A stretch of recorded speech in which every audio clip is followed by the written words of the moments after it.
Tout de suite, retrouvez l'actualité de la semaine. Retour en images sur les principaux événements du département. Le réseau Car Jeune a fêté ses 20 ans au Jardin de l'État.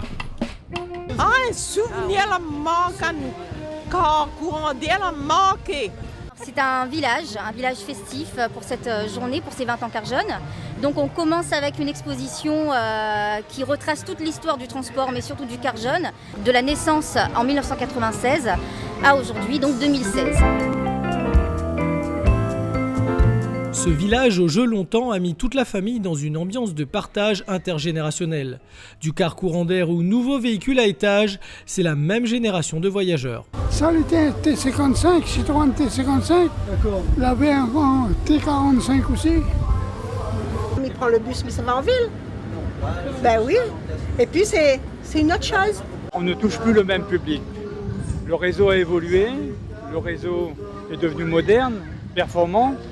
Nous voulons qu'il soit encore plus attractif pour justement pallier à deux problématiques. La problématique du tout-voiture et la problématique de l'engorgement routier. Plus de 5 millions de voyageurs par an, près de 8 millions de kilomètres parcourus dans l'île, 170 conducteurs, 139 arrêts. Le Car Jeune est partout.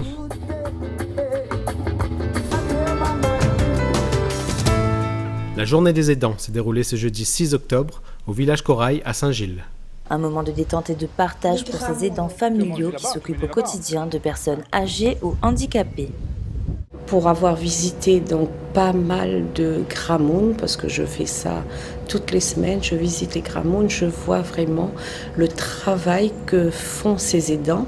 Et c'est pour ça que je soutiens le GIP SAP qui porte cette journée aujourd'hui et j'espère que tous les ans, il y aura une journée dédiée aux aidants. Ils le méritent fortement. Cette journée, c'est une journée de rencontre, d'information et de partage entre les aidants et les professionnels. On a démarré avec une conférence, donc une conférence qui est animée donc, par M. Mathieu Elgar, donc de l'Association française des aidants. Et suivra cette conférence divers ateliers de bien-être et des stands d'information. Ça nous permet de faire des rencontres, de passer une très bonne journée, tout est bien organisé, ça nous fait plaisir. Tout le monde dans la vie, on a besoin aussi de temps en temps de penser à soi, donc de se faire plaisir et une journée comme ça, c'est formidable. Une journée de détente et de partage en soutien aux aidants familiaux grâce à qui le maintien à domicile des personnes âgées et handicapées est possible. Le colloque sur les 70 ans de la départementalisation s'est déroulé cette semaine dans l'hémicycle du Conseil départemental. Mieux comprendre les enjeux 70 ans après la loi de 1946, les différents partenaires ont posé les axes de ce développement d'après la période coloniale. Un développement qui a permis de construire une égalité entre le territoire français et la Réunion.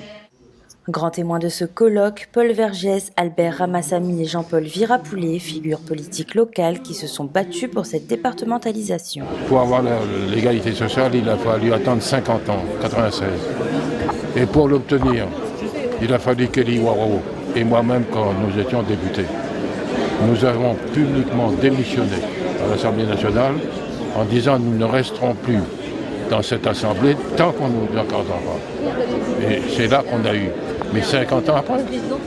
La départementalisation a fait de nous des professeurs, des proviseurs, nous a apporté ce qui était nécessaire à l'évolution, indispensable à notre transformation, c'est-à-dire l'apport de l'éducation. Aujourd'hui, la départementalisation est un support pour faire de la Réunion un exemple dans l'océan Indien.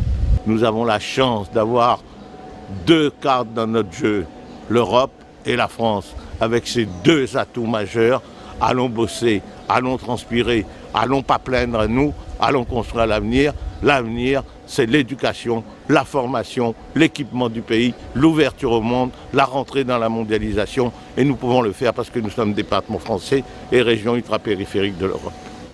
Gouvernance, développement humain, économie, emploi et surtout, quelles perspectives pour demain ? Le colloque des 70 ans ouvre des champs à explorer, mais surtout des solutions à trouver pour que la Réunion inscrive son développement humain et économique dans son territoire océan Indien, dans la France, dans l'Europe, mais également dans le monde. La programmation des théâtres départementaux pour novembre et décembre.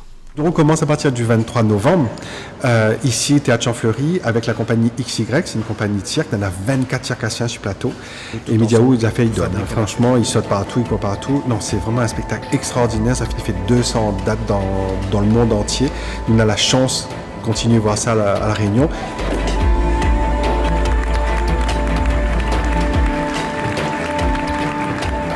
Après, nous continuons la semaine d'après avec la musique classique, avec la garde républicaine. On a un Réunionnais dedans qui joue de la contrebasse. Très beau programme avec 12 musiciens qui jouent du violon, contrebasse, tout ça. Mozart, Tchaïkovski, Britten, Elgar, Gounod, voilà, une très belle musique classique. Ensuite, nous aura Fred Espel. Ça, c'est en décembre. Et Fred Espel, peut-être le monde ne connaît pas vraiment qui ça il est, mais c'est une personne qui a écrit les plus belles musiques de la Réunion, et comme par exemple Petit Casa en paille.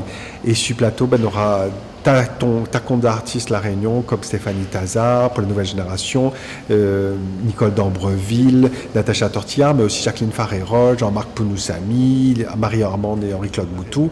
Voilà. Et après, nous avons une résidence de l'Ogrio, avec le fils de Daniel, Samy Pajot, qui est au Badamier. Et là, ça sera une restitution pour discuter avec eux, pour écouter un peu leur nouvel univers. Et une exposition au théâtre Champfleury avec la Cité d'architecture de Paris sur comment réenchanter le monde. Donc, interroge à nous un peu sur ce que ça veut dire l'architecture aujourd'hui.